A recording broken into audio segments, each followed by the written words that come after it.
Welcome back, everybody. Today on our show, we have two guests. The first is Ashley Pallathra, and she's a clinical researcher and therapist. After graduating with a bachelor's degree with a distinction in neuroscience from the University of Pennsylvania, she received a master's degree in psych and is currently pursuing her Ph.D. in clinical psychology at the Catholic University of America in Washington, D.C. She has published numerous research articles and a book chapter in the fields of resilience, social-emotional functioning in youth, autism research, and social neuroscience. Our second guest is Edward Brodkin, and he's an associate professor of psychiatry with tenure at the Perelman School of Medicine at the University of Pennsylvania. He's the founder and director of the Adult Autism Spectrum program at Penn Medicine. He received his MD from Harvard Medical School. He did his residency in psychiatry and a fellowship in neuroscience research at the Yale University School of Medicine, as well as a fellowship in genetics research at Princeton University.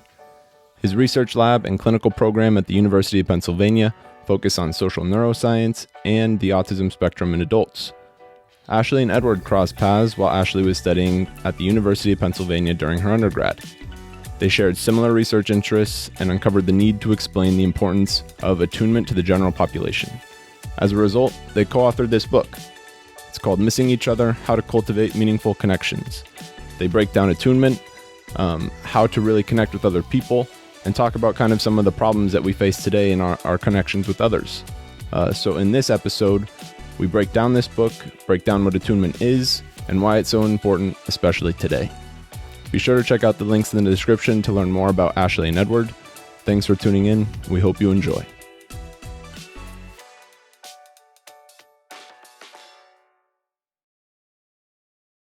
Thank you both so much for joining us today. We really appreciate your time, and Brennan and I have both really been looking forward to this conversation. And I think just all the practical applications that come out of the work that you both have done with this book. So yeah, just to get started, we would really like to learn a bit more about the process behind starting this book, like the idea, the origins, and how you both collaborated with this to make it a finished product. Sure. And thanks a lot for having us. So I'm Edward Brodkin, and I worked with Ashley Pallathra, who's also here on this book. And I'm an associate professor of psychiatry at University of Pennsylvania. And I've had a long-standing interest in autism, the autism spectrum, social behavior development, things like that. And the biological aspects of it, but also how do we practically help people on the autism spectrum to improve their social functioning.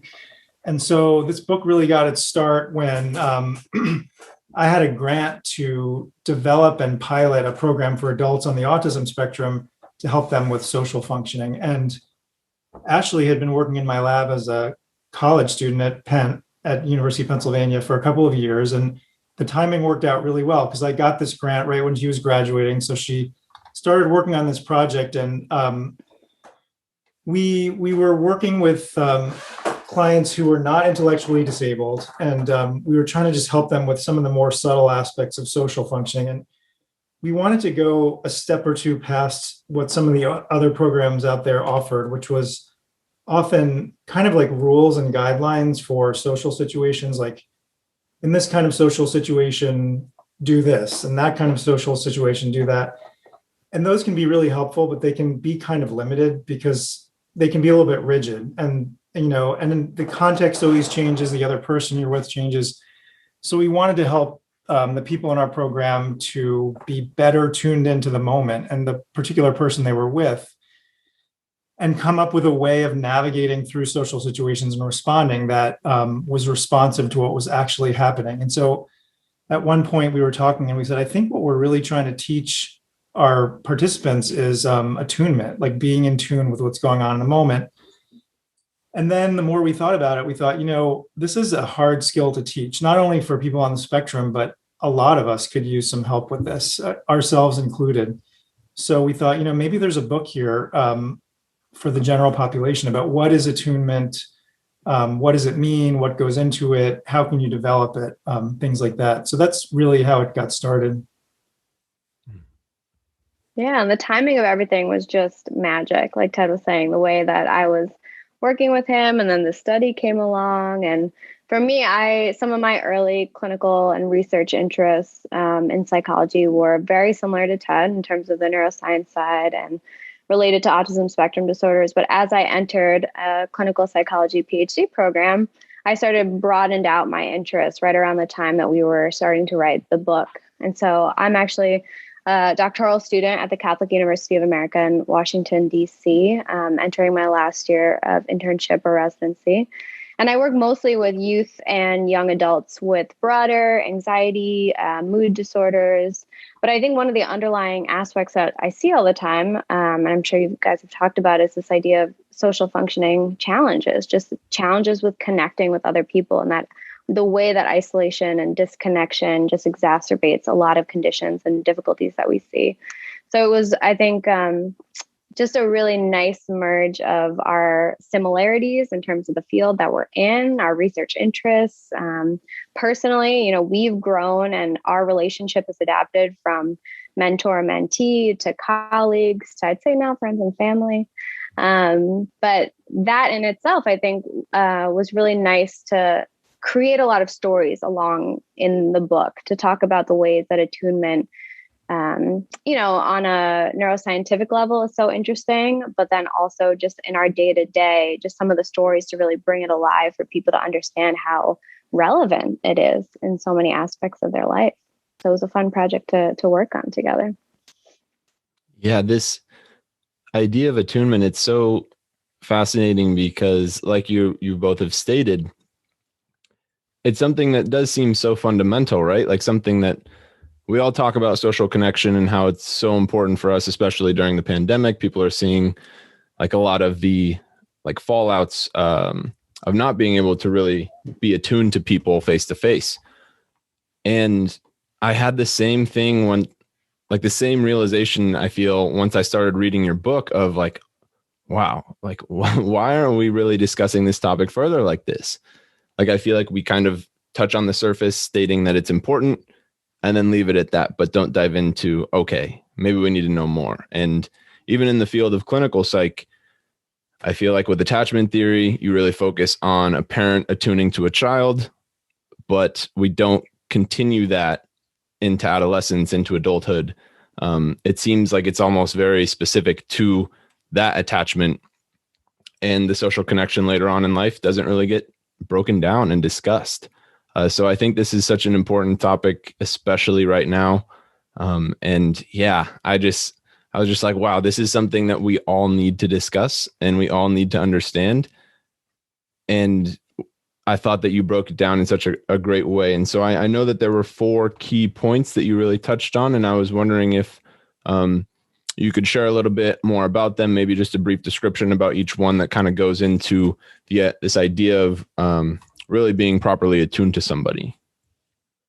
Sure. Yeah. Maybe we can do like a back and forth and go through them. Could be helpful too, to just kind of start with this definition of what is attunement. I think some people have probably heard of this term of what it's like to tune in to someone, to be in sync with someone. And I think for us, attunement is sort of this elevated level of social connection where you really are thinking about this ability to be aware of yourself as well as that of the other person or the group that you're with. And so that combination, that balance between the two, that awareness of how you are feeling in that interaction as well as the other person, is going to strengthen that connection and that bond. And, attunement is it's more than just making a connection, quote unquote, which sounds so simple, but I think it's really making a genuine connection and contact with someone. You're in sync with them, you sort of stay with them, and the twists and turns of a dynamic, whatever it might be. I think some people might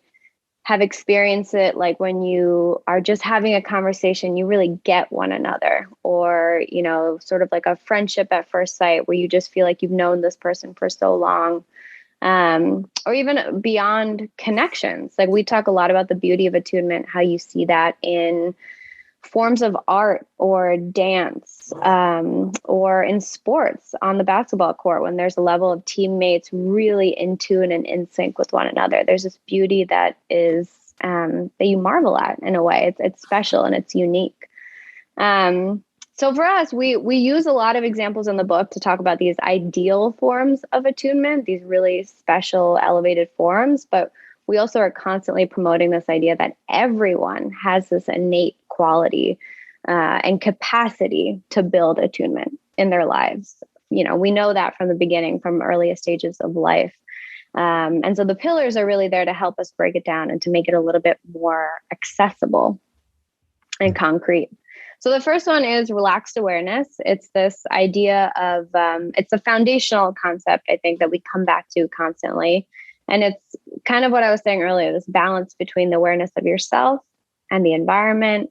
It's this ability to stay calm and relaxed while also focused, which is a paradox that I think might be a little confusing or just might seem out of the ordinary. But we are really saying, there's a way to stay more in tune with people when you're able to release tension physically, emotionally, that allows for you to heighten your focus and your capacity to kind of move through the interaction no matter what the twists and turns or what unexpected things happen. And we can talk more about some of the examples as well, but maybe, Ted, we can just kind of jump through some of the pillars. Yeah, and just a quick comment too, Nick. I appreciate your saying that about attunement, because that's kind of my impression too, is that people talk about it. They talk about it in child development and parent-infant interactions and stuff, and they talk about being well attuned, but it was hard to find something that really broke it down. Like, what is attunement? Like, what goes into it? How do you develop it? It's sort of put forward as this good thing that's desirable, but there's not a lot about what goes into it. So what Ashley described is the foundation, the relaxed awareness. And we kind of think of them as almost like a pyramid in a sense. Like, the relaxed awareness is the foundational element that everything else sits on. And then once you can integrate this sense of relaxation and awareness, the next step is what we call listening. And listening sounds ordinary. Well, you just listen to someone while they talk, but what we're talking about is a little bit more involved than that. I mean, part of it is literally listening to what someone's saying, listening to the sound of their words and the meaning. Some of it is broader than that. It's really taking in everything, all the cues from the other person. So it's nonverbal cues. It's the facial expression, tone of voice, body language. So really fully paying attention to the other person and taking that all in. And then there's an element of listening that we call mirroring, or sort of like resonating with the other person. So you probably have noticed, like, when you're in a really good conversation with someone and you're getting along well and you've got rapport, if you take a look, you might notice like your body is sort of mirroring their body. Like your leg is crossed in a way that's mirroring the way their leg is crossed, or you're starting to gesture a little bit the way they're gesturing. And that's an unconscious process of mirroring, but that's part of what we mean in this broad sense of listening, that you're sort of almost physically, motorically resonating with the other person as you're really taking in everything from them. And then there's also resonance at another level in listening, which is emotional resonance or emotional empathy. So we put all that into listening. So to sum it up, listening is kind of an openness to the other person, taking in things from them and resonating with them, both mentally, physically, and emotionally with what they're saying. So that's what we mean by this kind of like deep sense of listening. Like a whole body listening. Yeah. It's so funny. We just had evolutionary psychologist on our most previous episode, Deborah Lieberman from University of Miami.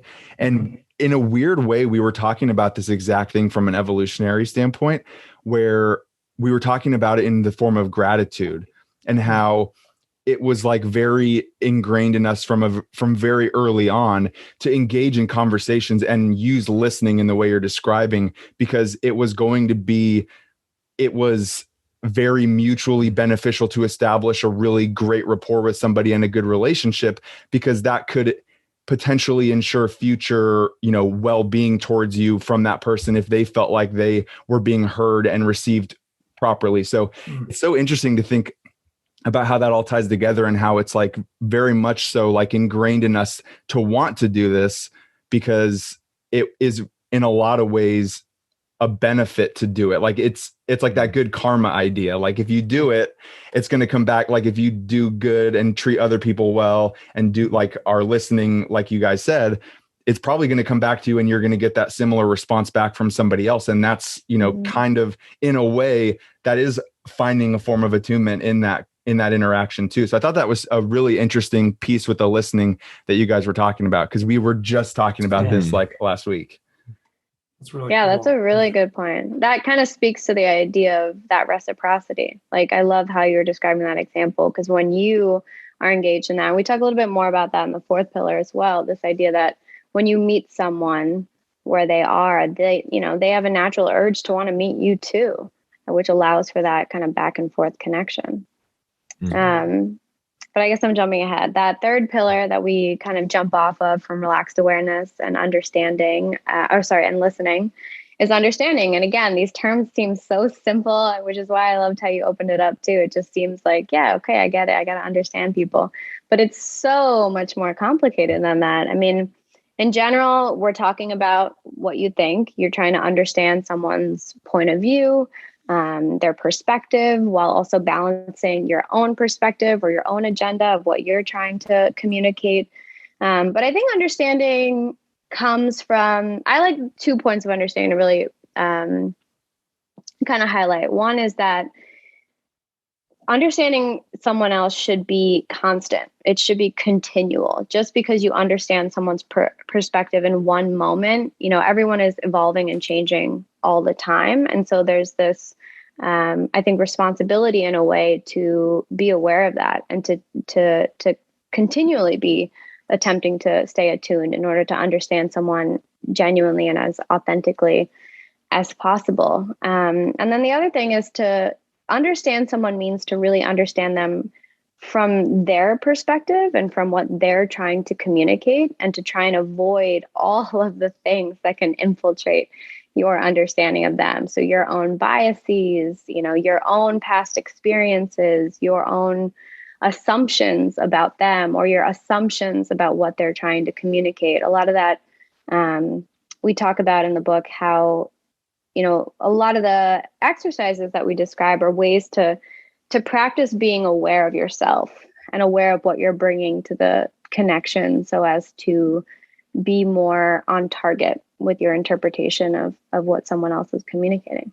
Just going to agree and emphasize that point that Ashley made, that when we talk about these pillars of attunement, a lot of it is in relation to another person, like listening to the other person, understanding the other person. But another really important element is doing this towards yourself too. So as you're listening to the other person, you're also listening to yourself a little bit, which can sometimes give you a little bit of a cue or a clue about what's coming from the other person, which I can say more about if you want. Or like Ashley just said with the understanding thing, it's not just trying to understand the other person. I mean, that's of course key, but it's also understanding yourself and understanding, like Ashley said, your own biases or your own filters that might get in the way or distort your perspective on the other person.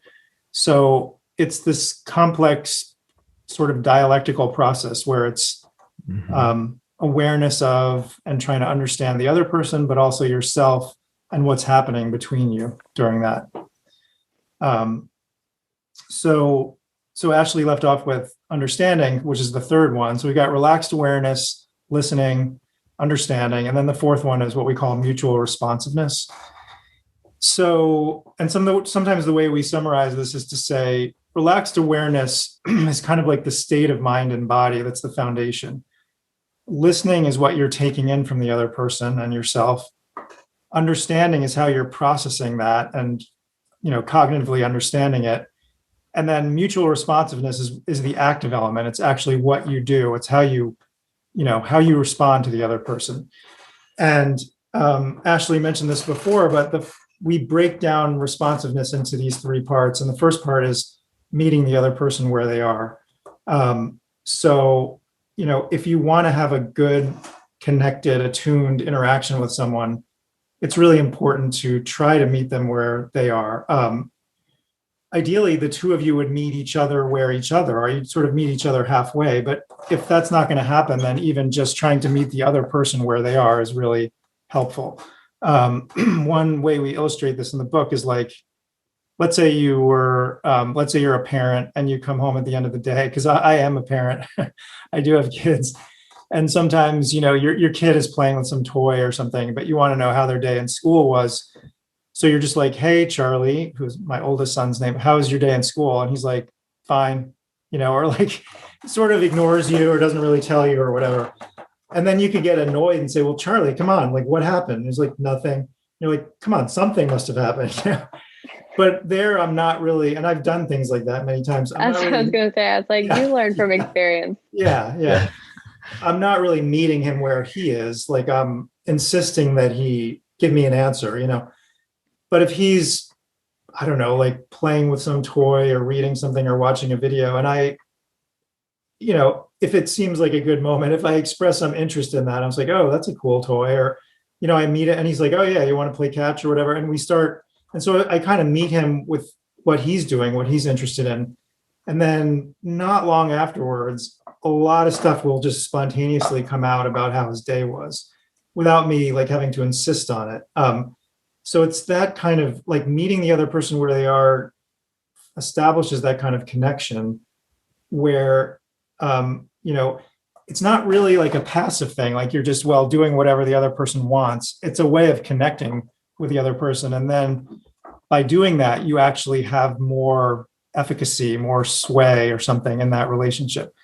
So part of it is meeting the other person where they are. The other part, second part is what we call contingent responsivity, which basically means that the back and forth of conversation or interaction, think of it like playing tennis, right? I hit you the ball and then you're going to go to the ball and hit it in a way that's responsive to the way I hit it to you, right? So it's this back and forth reciprocity. And so that your responses to the other person are kind of on target to what's coming from them, and it's directed at them. I'm not just like going off here into outer space and a tangent on whatever's on my mind in a way that's not connected to you. So that's that contingent responsivity. And then the last part is what we call staying in the flow, which means trying to stay in this flow of back and forth. So like, again, if we're playing tennis and we're getting into a good responsivity, you're hitting me the ball, I'm hitting it back and so on, we're getting to a good rhythm. I got to stay in the flow of that. If I suddenly space out and notice the bird flying by or something, or get lost in my own thoughts, then I'm going to miss the ball and I'm going to lose the point, right? So it's that process of trying to stay in the flow. And one thing that we emphasize is that no one's able to do this perfectly. Like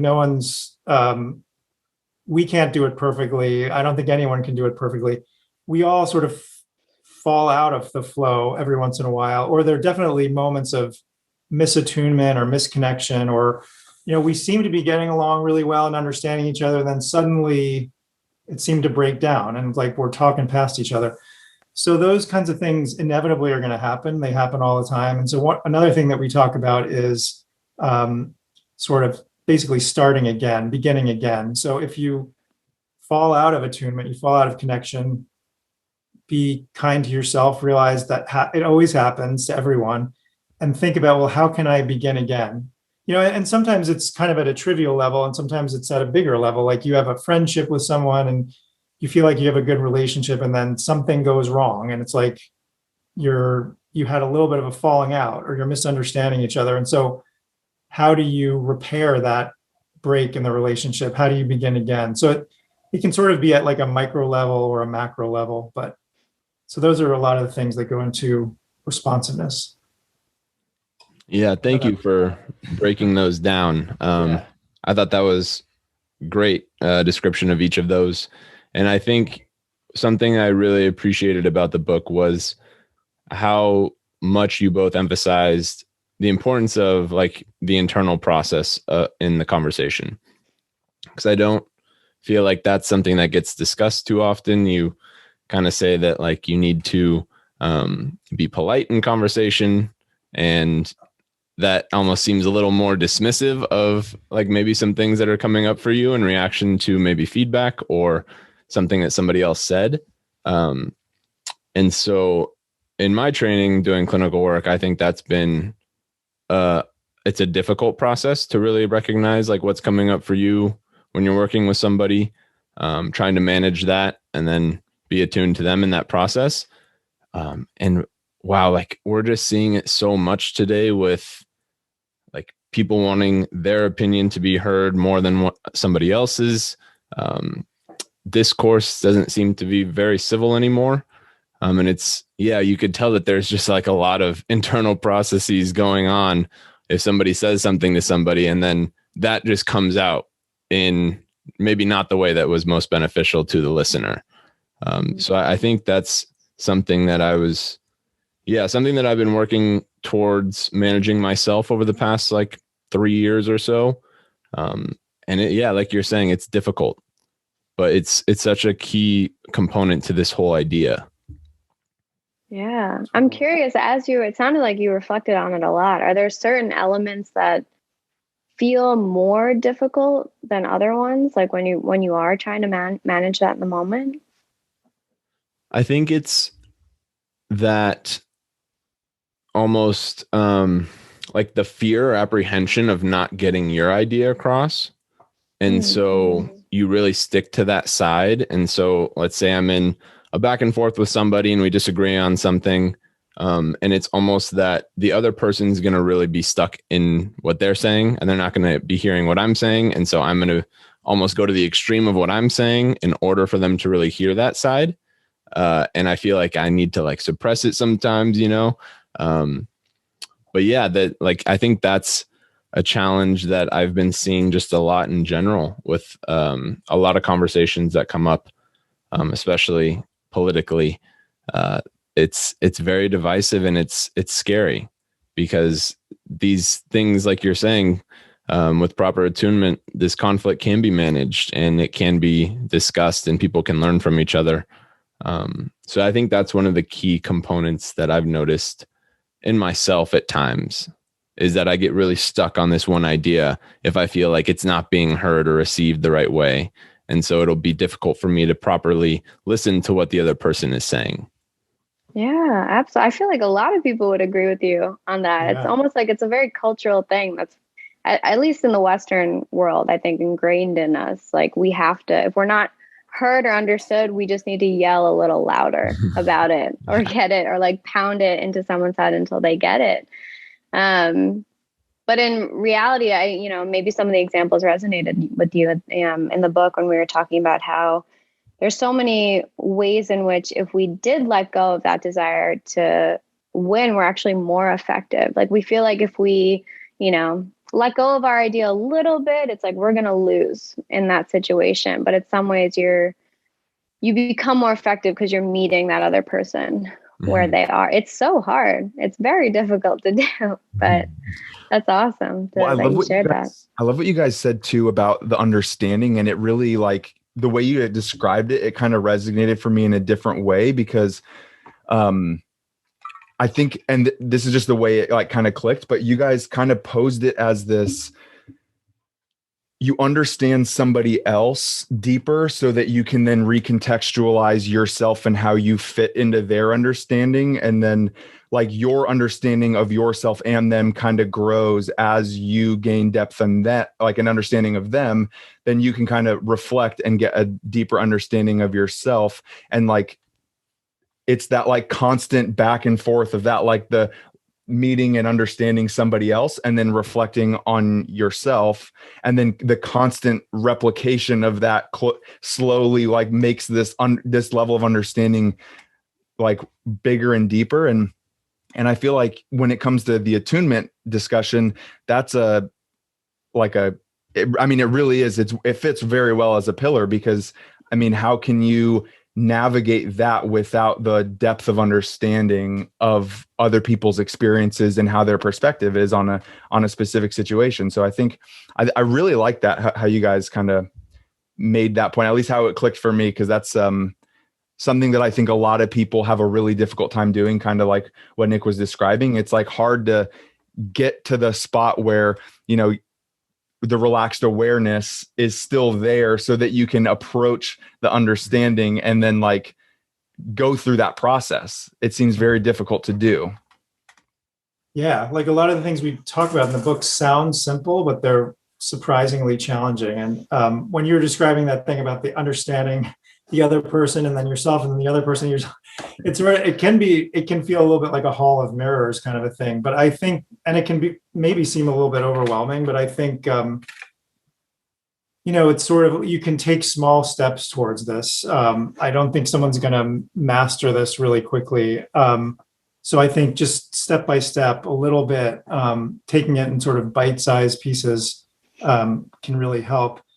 And Nick, when you were saying that thing about like the political thing back and forth, like I totally agree with what Ashley was saying about the cultural aspects of it and the sort of value we put on asserting ourselves and so on and so forth. I was also thinking, like, you guys probably noticed there's a fair amount about like Tai Chi in the book. Mm-hmm. And one of the things, Tai Chi, some people don't even realize this is originally a martial art, and it's a certain, we talk about conflict in the book because in attunement, you can think of it all as like mother-infant bonding and sort of lovey-dovey relationships. But we also talk about attunement as it relates to conflict and like, for example, a political debate or other kinds of conflict. And the idea that, I guess sort of like the Tai Chi philosophy or the philosophy of like internal martial arts kind of a thing is that you don't just like push. You don't just like meet resistance with resistance, but you first achieve some kind of relaxed awareness state, and then you kind of tune into your opponent and get a sense of them, and then kind of connect to them, so that your actions are then going to actually be on target, and and not just sort of like flying off into different sides and just meeting force on force. So I think that's it sort of from a martial arts perspective, but I think kind of what you guys have all been saying is that the other thing is that if you just shout louder your opinions, then the other person's probably just going to tune out, or they're going to be like, okay, I'm not going to listen to you. I'm sticking with my opinions. I'm going to shout my opinions. You're going to shout your opinions. We're both shouting past each other.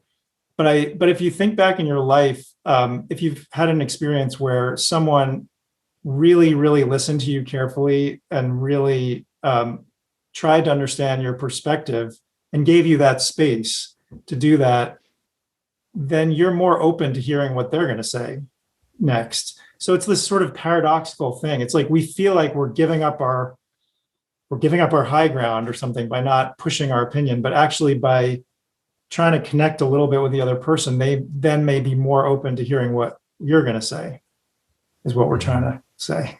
Yeah. Yeah. No, I think it's so true and it's so present. And I'm curious about kind of like what this process was like for you both in creating this book. Like you had this idea and then you started to flesh things out a little bit. Like what were some of the challenges or I guess the things that you've learned in this process as well? A lot. It took a long time. we learned a lot. I think we're different places in our career, but I think this was still a new experience for both of us of this type of writing as well. We were just talking about the idea that when we were working together, we had done some, more scientific writing together, especially when putting out results from the research study that we had worked on. But that's so different than this I think is more fun nonfiction writing of storytelling and combining research and stories. And so that was one aspect that we had to really learn about how to shape things in a way that were more concrete, more easily accessible to general readers. We were joking how we had to learn that we don't need to cite every other sentence that we write as researchers. So the type of writing was something. And I think the other thing I would say is just learning how to trust one another, in terms of our writing styles, and also trust that the other one is our teammate. Like, we're both on the same team. We both have the same goal. We're rooting for one another. And so when we're sharing chapters and sending things back and forth, there was this genuine level of trust and, growing attunement in terms of understanding the message that we wanted to portray, and also knowing that we could supplement one another in different ways as we were writing. Yeah. And it started out, we didn't really have a plan exactly. I feel like starting out, we just, we put together this proposal. We were lucky enough to get the book deal. And then we're like, oh my God, now we've got to write a book. And we have a sort of a time limit to do it. And so I feel like at first, correct me if I'm wrong, Ashley, if my memory is wrong, but I feel at first it was a little bit of like haphazard writing, like kind of like, I'll write a little bit on this and you write a little on that, or I'll send you this. And we made progress that way. And then at a certain point, we kind of said, we better divide and conquer here. So like, I'll take this, and this chapter, you take this, and this chapter. So we each drafted different chapters, but then we would send each other our drafts, and the other one would edit them a lot. And what we had to work towards was sort of developing a unified voice, which wasn't super hard because I think Ashley and I had worked together for years before. We were pretty attuned and, had similar thoughts, but still we had different life experiences and different stories from our lives and things like that. So we had to think of a way to make it a unified voice. So it was it was really, really fun process. Yeah. So much better than doing it alone. So we both agreed. Yeah. I've always thought about that, how like in research articles, you cite everything. And when I read a book, I'm like, that seems like research. Are they supposed to be citing it? So that I was always like, it's always at the end in the footnotes, but that clinical research brain always pops up and I'm like, oh no. Yeah. But yeah, so if let's say I'm attuned with myself, I'm really trying to focus on relaxed awareness, listening, understanding, mutual responsiveness in a conversation with somebody.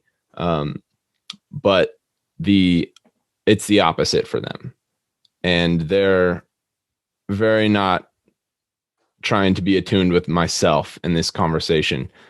Is there a process to where, like, if the other person is really practicing some of these skills, really understanding of that person, do you think it really like promotes this idea of attunement in them as well? Like, it kind of like the mirror neuron system. It's like, oh, now they're attuning with me, I can attune back with them. Because I see that as a challenge of this being something that does need to be 50-50 somewhat.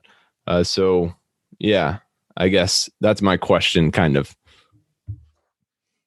Definitely works better when it's 50-50 and both people are making an effort. I think there's still some value, even if you're just the one doing it. And it's not a magical thing where, just because you attune to someone else, then you're going to get along with them. I think it can, though, have some beneficial effects of like sort of stopping someone in their tracks. Like,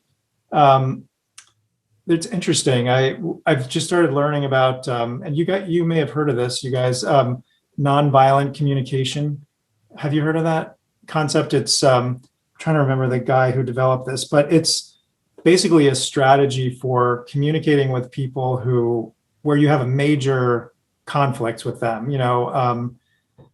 Sometimes it's used in like political negotiation, or there's big conflicts between different peoples and they want to sit down at the table together, and it can easily just turn into a shouting match. You know what I mean? It's like the opposite of attunement. But the strategies that they use in this nonviolent communication is, if let's say Nick started shouting at me, he's mad at me and all my people for doing this, that, and the other, my inclination might be to just shout back at him and make some counter accusation. But in this nonviolent communication, you try to maintain this kind of relaxed awareness. I mean, they use different terms for this, but I think it's a similar idea. So you try to stay grounded. You try to not be too provoked. You try to listen to what they're saying and where they're coming from, and then in some ways reflect back to them what they just said. So like if Nick yelled at me and said, you people, you're always doing this.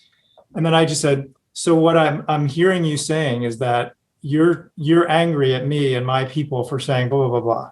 So rather than shouting back at you, I'm sort of reflecting back to you in a relatively calm way what I heard.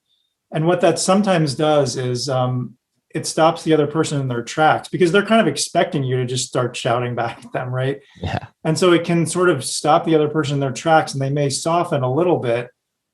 And, I don't remember all the steps for nonviolent communication, but it can sort of open up a dialogue, essentially.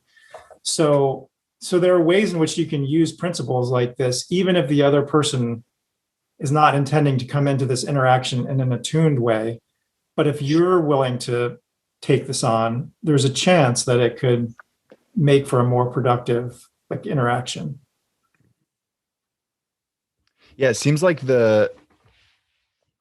kind of, if I'm hearing you correctly, like you can still get like 2 or 3 of the pillars for yourself, even if the mutual responsiveness doesn't get achieved. You can still be practicing and honing your own ability to like use relaxed awareness, listening, and have an understanding, which I think is, still super valuable. I've definitely been in circumstances where, I'm trying to not overly engage because somebody's a little bit hostile in the conversation. And as best to my ability as I'm able to do, I do feel better when I know that I've like been able to keep a fairly relaxed response. So I think I'm going to have to look into that. The nonviolent communication. I think that's an interesting concept for sure. Yeah. I was also going to ask, and I think this kind of builds off of Nick's question, but when we look at our ability to maintain relaxed awareness in a conversation or whatever it may be, is there something that you guys have identified that can be like a key disruptor to being able to maintain that? Because I feel like that is, like we were just saying, a very valuable ability to be able to remain relaxed and aware in a conversation. So what kind of things may disrupt somebody's ability to stay relaxed and aware? And then what types of things can people do if they find themselves not like expressing relaxed awareness to kind of bring themselves back? Mm-hmm. Yeah, that's a great question. I would say there's actually too many things that could get you off of being relaxed and aware. There's just an infinite amount of things. A lot of it, I would say, probably starts with getting out of the flow. So the idea that Ted was describing, right? Staying with the flow of the conversation in the whichever way it might go. It's so easy to get stuck on an emotion in a conversation where I am starting to lose my train of thought. I'm getting stuck on something they said 3 sentences ago, and I can't stop thinking about that. Or I'm getting stuck on what I just said. Was that stupid? Was that the right thing to say? And every time you get stuck on any sort of thought or emotion, your body's going to get physically tense. That's going to make it harder to stay in the flow and stay in that moment as well. So I guess what I would say is like, it's going to happen. There's no way where you stay relaxed and aware for long, constant periods of time. I mean, I talk about this often where in these podcasts, like right now, I'm constantly trying to regulate my own breath and trying to balance my attention between my nerves or getting stuck on making sure I'm answering every part of your question, And so one of the ways that I think can be helpful is to keep it simple, just to return your attention. If you feel like you've gotten lost and you've gotten off track, just return your attention back to your breath. And just focusing on your breath, even for a few breaths or just a few seconds, allows you to to get grounded again, to get back to the physical of maybe relaxing your shoulders a bit. I've done that many times in this conversation, just to kind of, cool yourself down in a way that then re-energizes you to come back in. And it doesn't have to be that long, because you don't want to get too lost, right? You want to stay with that person. But I don't know, something as simple as that, I feel like can help give you a chance to start again. Totally. Yeah. Relaxed awareness is like this point of balance, and there's so many different ways to get knocked off of it, like Ashley said. And these exercises that we suggest in the book that Ashley was kind of alluding to, some of them, what we recommend is that people, if you can set aside a few minutes a day to practice some of them, it's really helpful if you practice them daily or regularly, because you develop a kind of like muscle memory for them, so that when you're then out in a situation, like talking to someone, and you feel like you're getting knocked off of your relaxed awareness, you can really easily access those. Like if you've practiced this, like relax your shoulder, feel like your head's suspended from above, feel your breath, like you've done it so many times that you can just take half a moment and do that, and it comes really easily to you. And there's something really like centering and grounding about it. And then you can re-engage in a way from a kind of more relaxed, aware state. Mm-hmm. Yeah. Could you talk a little bit about the walking exercise as well? I thought that one was fascinating too. And I've actually I tried it this morning, and the only challenge was that I was much taller than the person I was walking with. So that was the only challenge. But I did notice, I was like, wow, this is very different than when we've gone on walks in the past, that I'm like more intentional about trying to balance where they're at and where I'm at.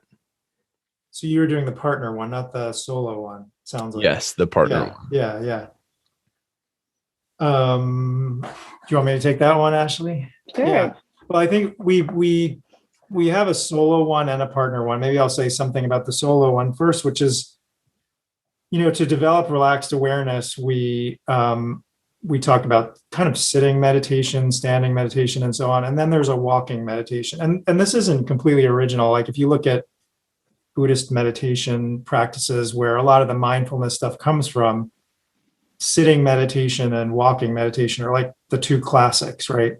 But the way we think of it is that it's almost like a progressive thing, that it's not easy, but the easiest thing is to start by developing this relaxed awareness state just by yourself in stillness, like sitting or standing. But then the ultimate goal is to integrate this into your daily life, into interactions with other people, right? So you can be more attuned. So then it's helpful to try to do this while you're in motion, while you're walking. And I can say for myself, like my job as a professor maybe doesn't sound stressful, but sometimes it can be pretty stressful. And, you sit at the computer too long, and you've got too much going on and too many emails. And so I would often just go for a walk, and go get coffee or something. And as I'm going to get coffee, basically do this walking meditation, not going super slowly. I don't look strange. I'm walking at a normal pace, but as I'm walking, I'm just thinking to myself, okay, like feel like your head suspended from above, shoulders down, take a breath, as I'm just walking along. And just doing those things, you can just feel it in your body. You just start to relax, or you somehow, you might have had these thoughts going around and around and around in your head, and you couldn't let them go, kind of like Ashley was saying. And just doing those things somehow lets me let them go a little bit more. And then in later chapters, when we talk about listening and then mutual responsiveness, we have variations on this walking exercise. So then we bring in a partner, and we try to do a kind of listening like walking exercise. So you say, well, your partner is going to be the leader and I'm going to be the follower. So I'm going to try to follow what they do at their pace. And so you basically try to walk right along with them. I can see it being challenging if your legs are much longer than partner's legs, but you try to walk right with them. And even if they vary their pace a little bit, you try to stay with them. And so in order to be able to do that, you have to have a certain level of awareness of yourself and of the other person and of the kind of synchronicity between the two of you.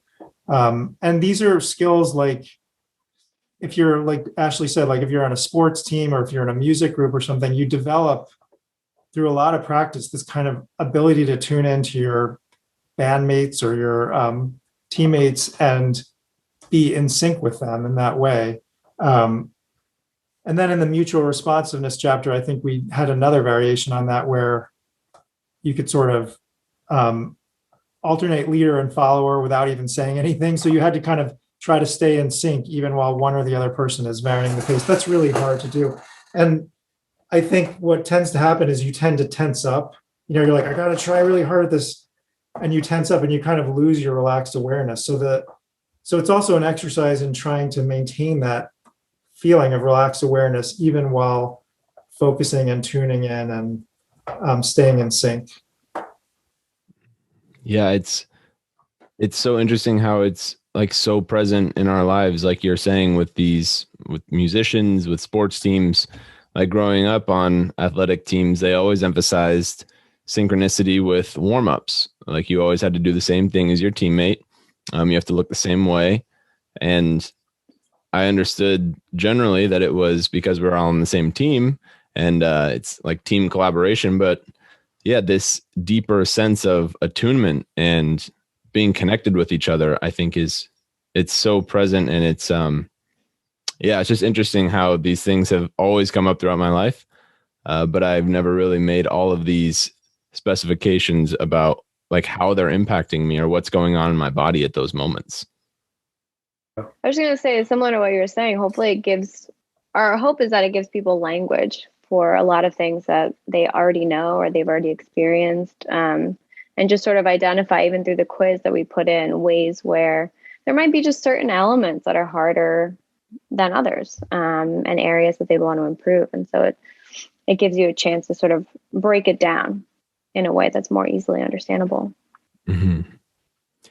Yeah, I really enjoyed reading this book because it allotted me some time to just reflect on times that I haven't been attuned, and times where I felt really attuned with somebody. And there was just an experience that I've had with a coworker one time, to where I was like sharing some stressors about grad school, and this person just seemed so connected, and they said like the exact thing that I needed to hear in that moment. And it's just a moment I'll never forget. And it was so subtle. It was only like 30 seconds long. And then I can think about this moment to where I received a lot of feedback about something that I've done. And I can only remember maybe the bad things that I heard in that moment. And I remember the internal like fire that was going on in my stomach because I was so scared and nervous. And I think I missed out on a lot of what they were saying. And it's a shame that, my internal processes they're very valid. But if I was able to maybe take a breath, understand where these people are coming from, that it's in support of me, it could have been a little bit different. But yeah, just seeing those two extremes, it was so fascinating because this is something that happens every day to people, and it's so easy for us to overlook them. And yeah, just this idea about like being more mindful of these different interactions and different conversations is so helpful. And yeah, putting language to these things has been helpful for me. So yeah, it's been a great process of just like learning about these different things and then reflecting on how they've impacted my life. That's great to hear. I mean, that's a tough one though. Like when you get critical feedback or you hear something from someone that you really don't want to hear, like whatever it is, it could be bad news, really bad news, or, something negative about your relationship with them or something like that.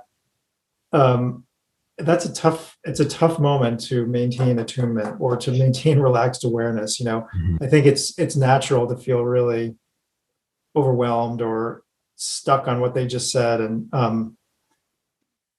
but I think, yeah, so it's a very human response to have that response. But I think, we think that if you practice these things, you can get even a little bit better at it. And even just being a little bit better at it, not necessarily being perfect, can be helpful. It could be the difference between someone tells you some kind of bad news or something you don't want to hear, and then that's it. Like you literally can't hear another word they say, versus you may still feel upset, but you can still kind of take in the rest of what they're saying and then sort of kind of calm yourself down somewhat more. And that can make a really big difference. And the goal of attunement and relaxed awareness is definitely not to eliminate people's emotions, like that we should be this perfectly cool, almost like robotic person. I think emotions are a big part of it. And so we're definitely not trying to suppress those, but it's more just like navigate those, I guess, but still see the value in having them.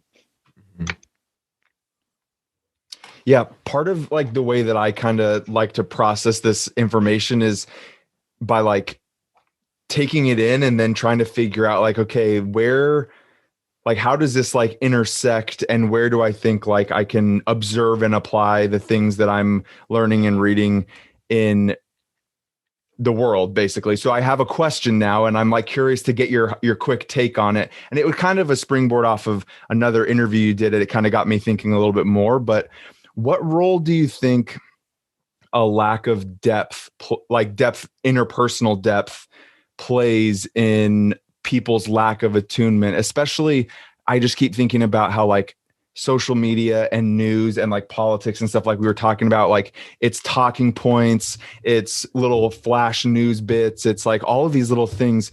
And I just feel like maybe there's a lack of depth between people that's inhibiting them from like really achieving attunement. I guess I'm just curious what your thoughts on that are. I think one way that I think about that is almost framing it as endurance rather than depth. Like, I feel like we have capacity to hear each other and to have those deep connections. But like what you're saying with our feeds and the sound bites and the small pieces of information that we're constantly used to receiving, I think in some ways that's then influencing how we structure our interactions and the amount or the intensity that then we are able to titrate or take in a conversation. I mean, I've noticed that for myself with conversations with people. It takes a lot more focus and it takes a lot more energy than maybe it used to. And so I don't know, in some ways, I mean, I think we can use a lot of different words for it, but in some ways that level of endurance, and that I think relates to how we frame it in the book, which is thinking of attunement and the skills that make up attunement as muscles that you can strengthen, that are there, that just require the opportunity and the investment in strengthening them in a way. Yeah. And I think there probably are a lot of superficial interactions we have in our lives. And the other thing is, I'm trying to think of how to say this, like,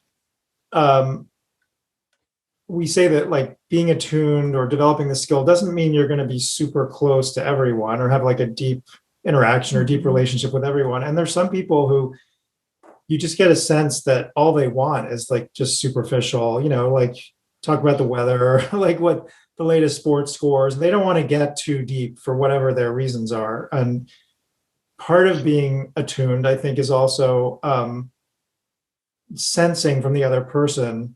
Like you might want to try to connect to them a little more, take it a little deeper, and you get the sense that, you know what, I just want to stay superficial.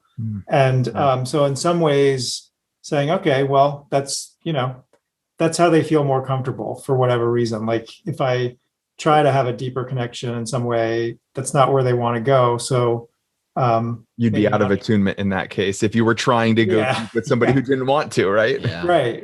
It's sort of like giving people their space. I mean, there could be all kinds of reasons why people wouldn't feel comfortable with that, but yeah, I think that's part of attunement too. Mm-hmm. Yeah. Yeah. So I'm also just I think curious about, like with this move, I know you had a chapter about like artificial attunement as well. With this move towards these different types of distractions we have in our lives, and how Brennan talked earlier about like gratitude and then the mutual responsiveness of our conversation and how that is beneficial to ourselves. It seems like we can get some of those rewards from turning to devices, watching a video, artificially connecting with somebody online somewhat, even though there are valid connections as well. I guess, yeah, what are some of your thoughts like moving forward with these different distractions that do come up in our lives? How can, I know that it talked about how we can embrace this move towards using different modes of connection, but I'm curious about, yeah, writing this book, facing these challenges in our life. What are some of your thoughts? I mean, I would say I have really mixed feelings towards technology, I guess you could say. I think it's here to stay. I mean, I don't see it really going anywhere. So it's not like we can sit here and say, well, we should all just throw away our phones and, go back to the way it used to be. And I think there, really constructive things can come from technology. And I think the quote we used at the beginning of that chapter was from the president of Microsoft, Brad Smith, where he says, I don't remember the exact quote, but it's something like technology is a tool and all tools can be used in good ways and negative ways. It's the way you use it. And so I think, during COVID, technology has been a lifeline. We've been able to stay connected with people in a way that we couldn't have if we were all sort of locked in our houses. And we can find people all over the world and find common interests, and we can communicate quicker. But I think sometimes it feels like people tend to take everything too far, right? And so we become too obsessed with our phones and too distracted, and then start to lose sight of each other. And then you throw in the mix there that there are big corporations that are making an awful lot of money off of all this by keeping us really, really distracted and obsessed with our phones and what's online. And so the more we're looking at the stuff on our phones, the more money they're making. And so it's just designed to be addictive. So I guess using it in moderation, and that chapter on artificial attunement, like being aware, I think we wanted to raise awareness that,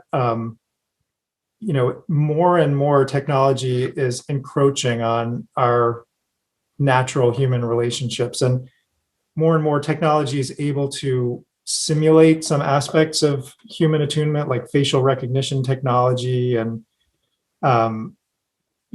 detecting the emotion in our faces and the emotion in what we're writing, and robotics and ways of sort of imitating human responses. And so basically using machines and robots and artificial intelligence to simulate a responsive human, like to simulate empathy, to simulate responsiveness. And that starts to get more ethically questionable, I guess you could say, the more you get into that. Like, is that the future we want, where we're mostly, quote unquote, bonding with a machine that really doesn't feel anything? It doesn't have any true empathy. It's simulating the appearance of empathy. So I think that, I think these are things we're going to face more and more in the future as we go forward. And how are we going to use this kind of technology? I've become more mindful of just how many different interactions I have where I get distracted by my phone in the conversation, or somebody else gets distracted by their phone. And it is, it's probably about 50% throughout the day. Like even with a coworker, with anybody, like there's always some type of device or piece of technology that's encroaching itself into our conversation. So it's, I feel like it's going to be it's a difficult balancing act. And at the same time, it is, like you're saying, it is nice that we are still able to connect through some of these outlets, but it's different. Like it'd be very different if you both were here in the room with us. And I'm always thinking about like, what would that be like with this guest that we have right now? Like, would the conversation have been a bit different? Is it a benefit to us that we have space to really just like be ourselves in here and feel maybe more relaxed? Or is it best to have that mirroring process go on? Yeah. It's a good question. So hard to tell. Yeah. It's so hard to say.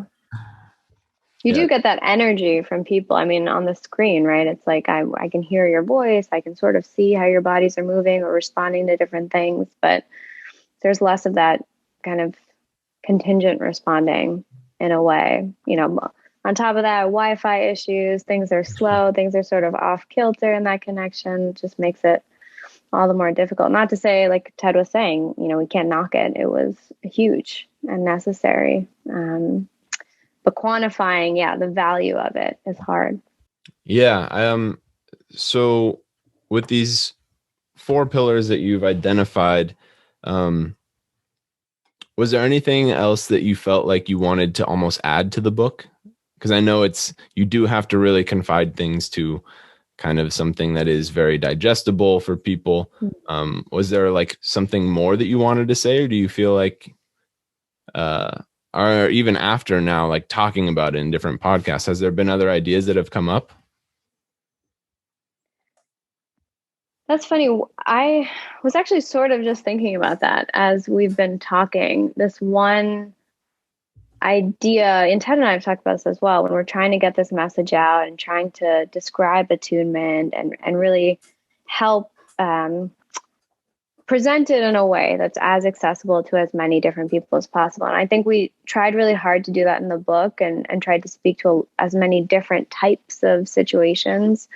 But that's one thing I would have loved to talk more about, or I love getting the chance to talk more about in these formats for people who sort of just feel too burdened by life and have so many things going on, are so stressed in ways that I think someone else might not have any idea about, whether it's related to, you know, socioeconomic status or just managing lots of jobs, lots of family, whatever the COVID related stresses have been. And I think in that way, reading a book like this might feel like, okay, cool, but I don't have time. I don't have the energy to like put in and to invest in something more.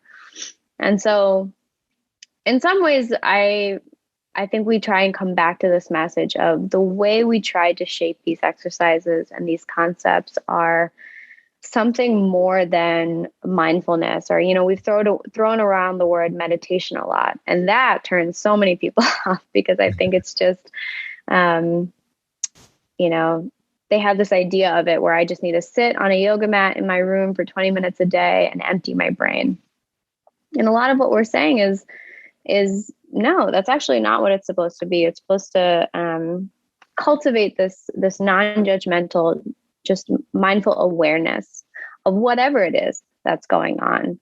And so I think through the exercises, I love how you brought up the walking one. A lot of them we made in a way where we want you to take it off the yoga mat. We don't want you to have to think that it's going to translate right away from those breathing meditations and exercises, you know, or we want to try and make them as tangible as possible for you to practice in conversations, in the office, on your way to work, whatever the situation is. And I think through the practice, like Ted was saying, I was able to, you know, utilize some of those skills in this interview only because I've been able to build that muscle.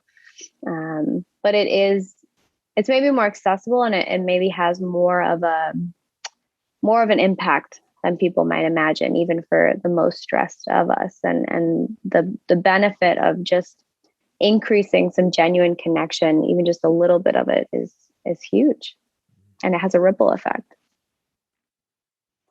Yeah, totally. And I another thought I had was, when I think of the book overall and the 4 pillars, I think there's a lot more that could be expanded with the mutual responsiveness one. And I feel like in some ways, the mutual responsiveness is maybe the most original part of the 4 pillars in a sense. it's a process that's less described, and there's so many infinite varieties of responsiveness depending on the type of social situation that I feel like we could have,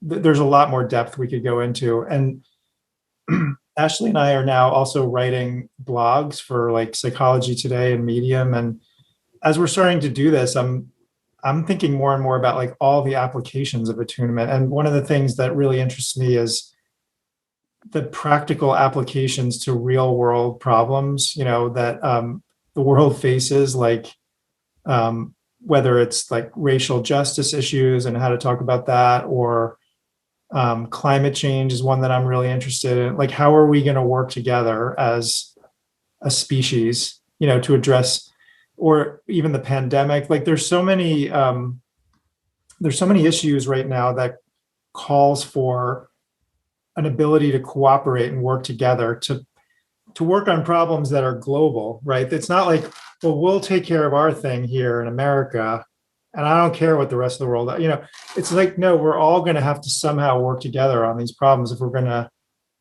be able to address them effectively. And so how are we going to do that? And like, could there be ways that these kinds of principles of attunement could be helpful in that process? So those are other areas that I think would be really interesting to explore.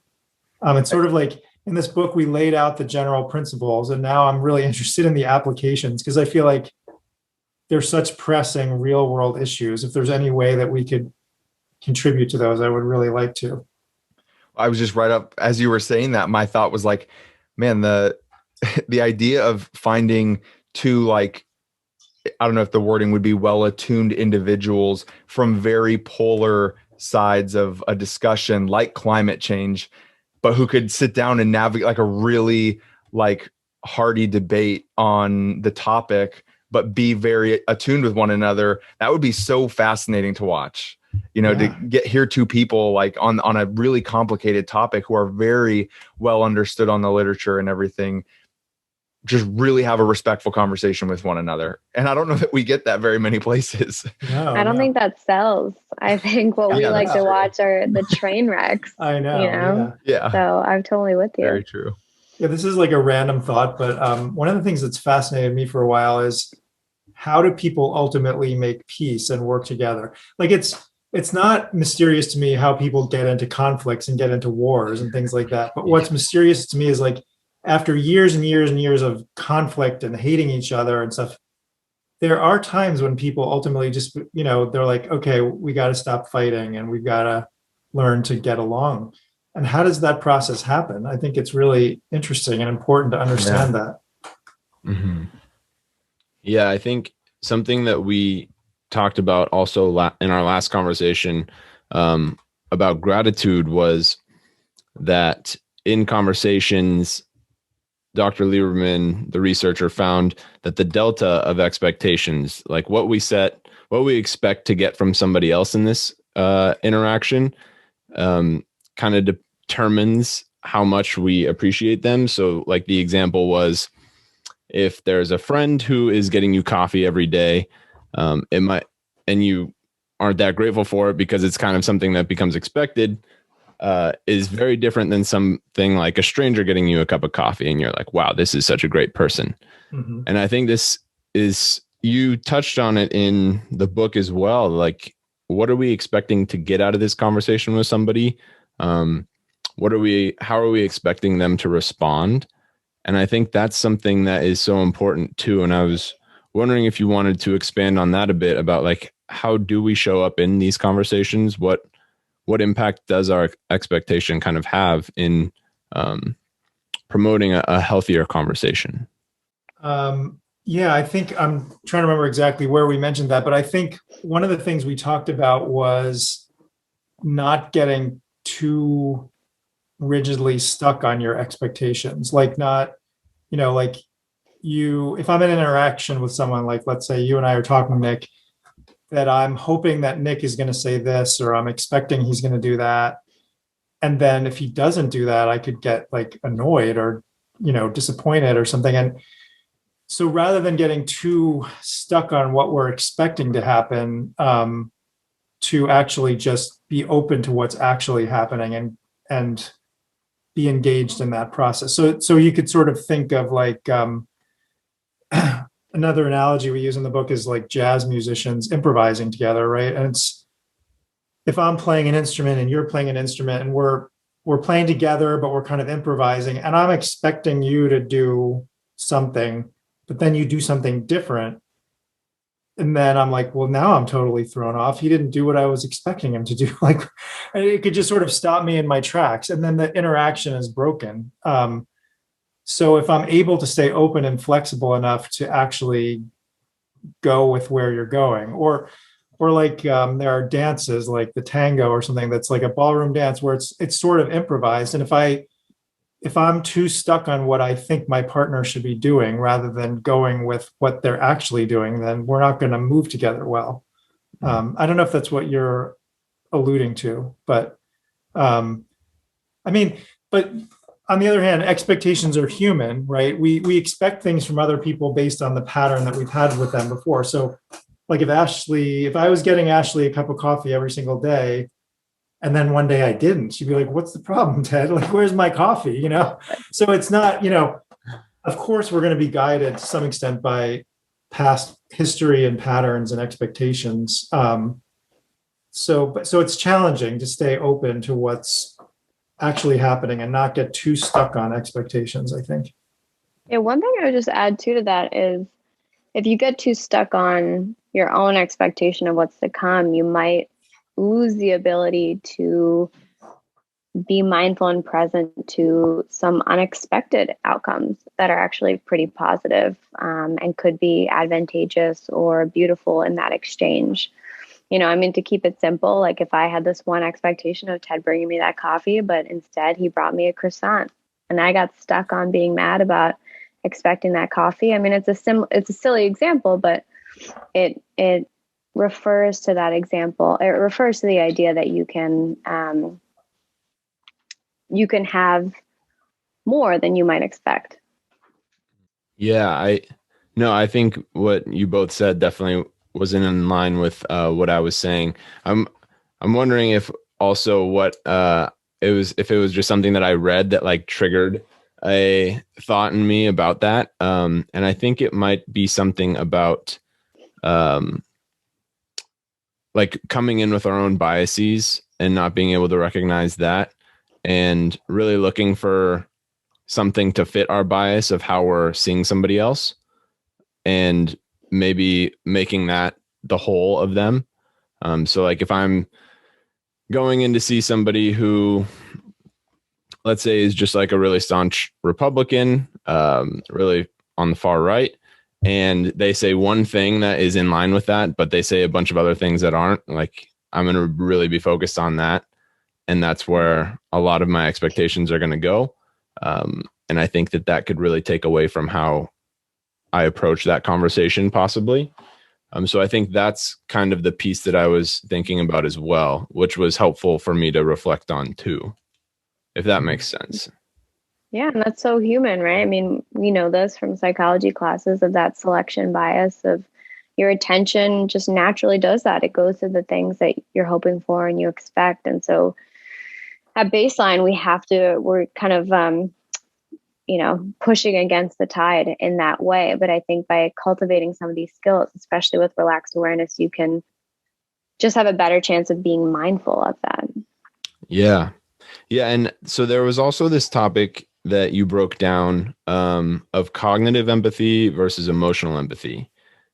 And I was just hoping if you could expand on that a bit more, because I thought that was really helpful for me to understand.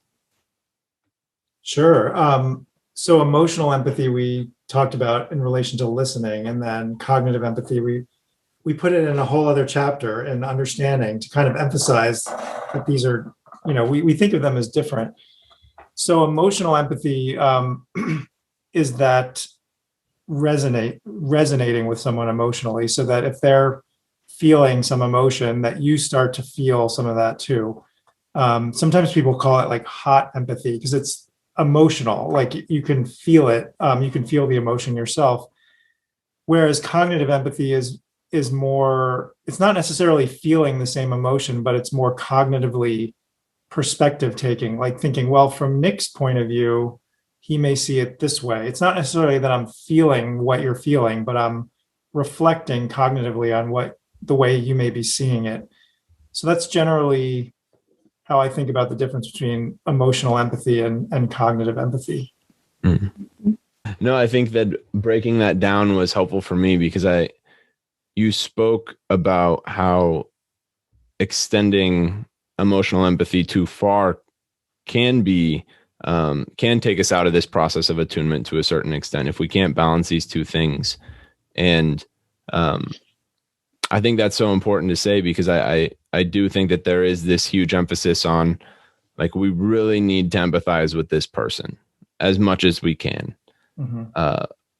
But what is that? Yeah. How is that serving them? Like, are we actually holding this space for them and being a good participant in this conversation if we're only doing that?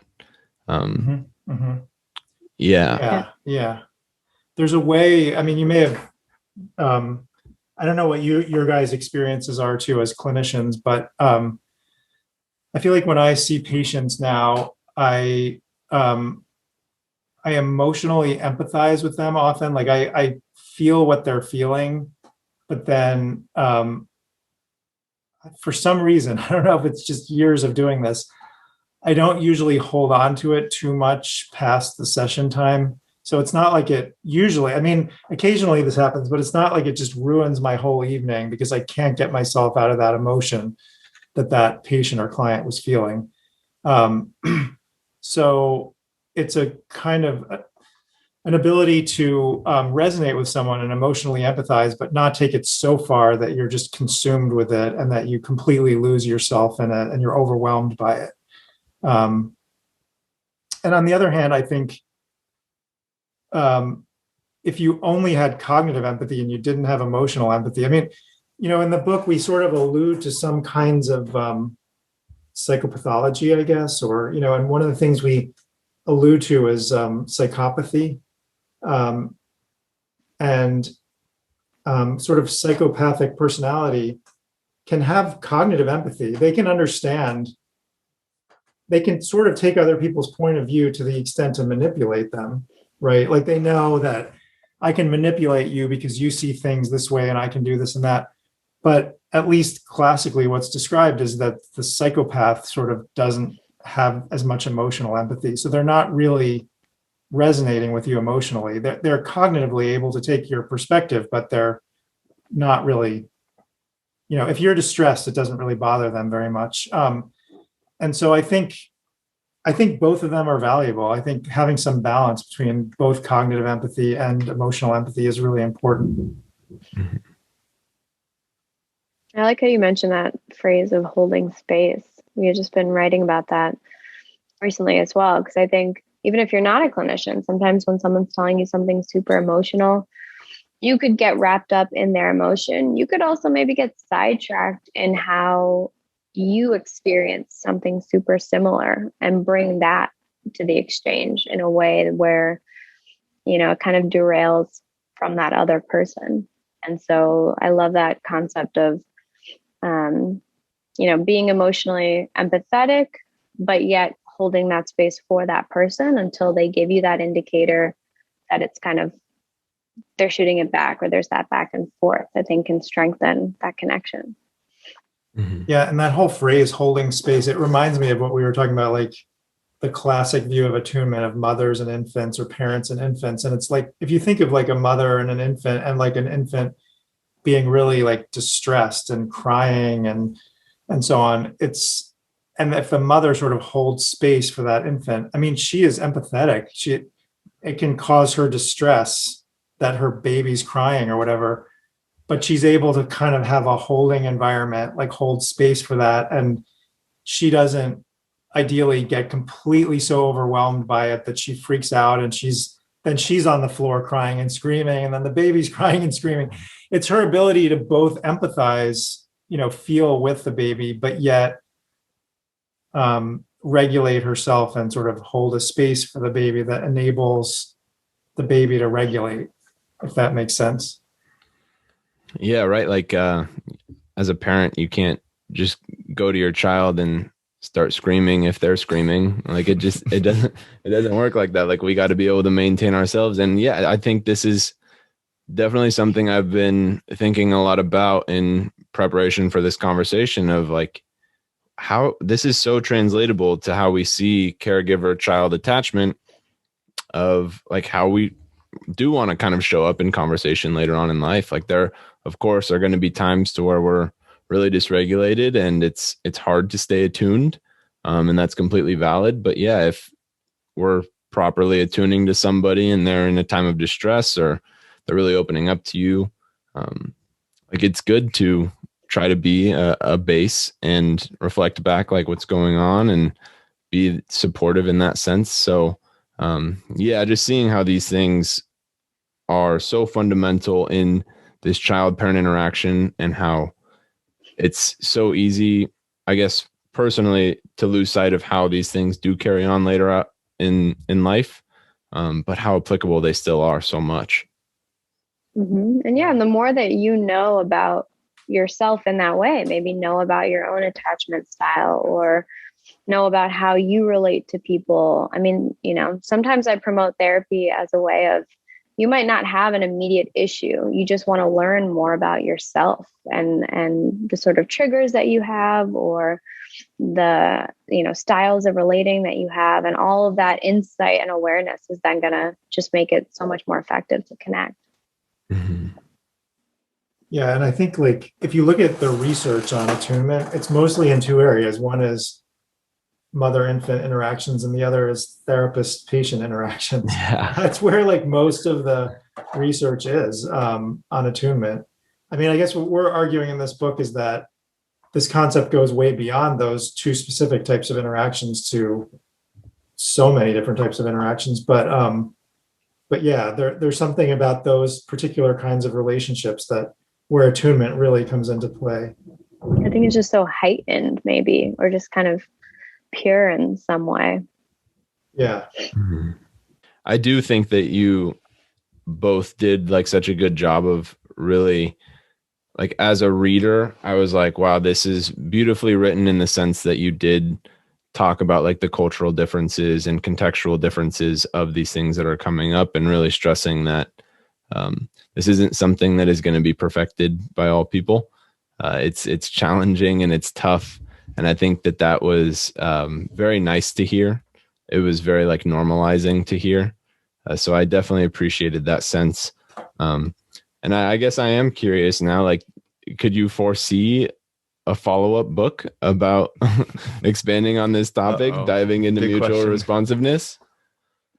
Before we go to that, I just want to give Ashley a lot of credit for the parts about like, normalizing how difficult this is and how, no one's going to be perfect at this. And I think that she played a big role in adding those elements to the book. So thank you, Ashley. Okay. Next book. Wow. I wouldn't rule it out. I think right now we're focused on writing these blogs and developing these blogs. And I think, I'm curious to hear what Ashley has to say, but I think the blog kind of format is fun because it's like these bite-sized pieces that are, of course, much quicker and easier to write than a whole book. And what's cool about it too is that like, we're picking up on themes from the book and expanding on them in some ways, but then we can also go with whatever's happening in the world. Like if there's some big news event or just something we saw in our own lives or in the news that triggered something and it had something to do with this attunement concept, we can kind of expand on it or explore it a little bit more. And who knows where that might lead.